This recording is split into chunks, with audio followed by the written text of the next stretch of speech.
Like any parents, my wife and I wanted our kids to learn to be generous and to learn of God's tremendous generosity in their lives and to respond accordingly. So at an early age, we taught our two children about sharing generously in any settings or situation, but most of all, through tithing. And so we encouraged them to set aside enough for tithing from any monies they receive from birthdays or other occasions. I remember one Sunday, our son, at the age of 7, as we were preparing for church, I reminded him to tithe out of the generous gift he received the previous day. I'll never forget, our son runs up with this intent joy on his face to us, with a $5 bill on one hand and a $10 bill on the other. And he came up with his joy on his face and says, "How much is tithing, Dad?" And I looked at him, I said, "It's 10%, son."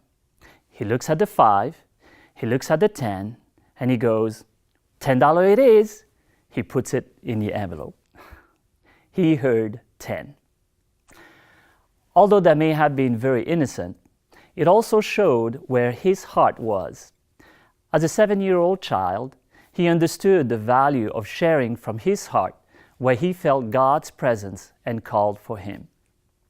In his address to the church at World Conference, Steve Easy shared that generosity is spirituality in action, powered by grace, gratitude, and hope.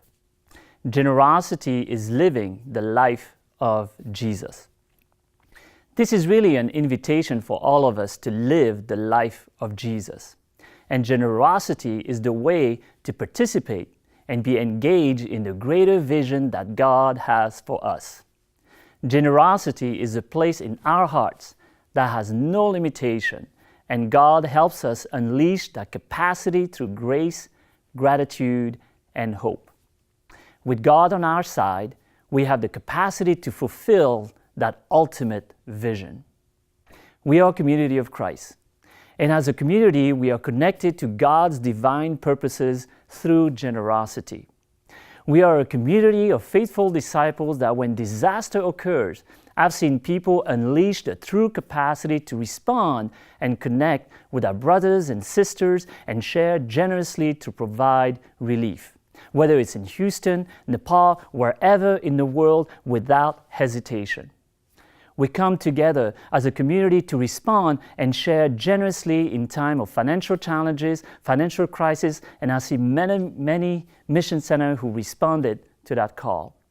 But every day also, we come as a community to respond and share generously in the joy and the love of worship, fellowship, and yes, even long business meetings. It is that spirituality in action that keeps us connected with one another, that keeps us faithful to God's vision on earth. So may our hearts be not as innocent as a child, but as joyful as a child, and continue to hear God's call to practice generosity and respond faithfully to build God's ultimate vision for creation. So let God continue to unleash your true capacity. Amen.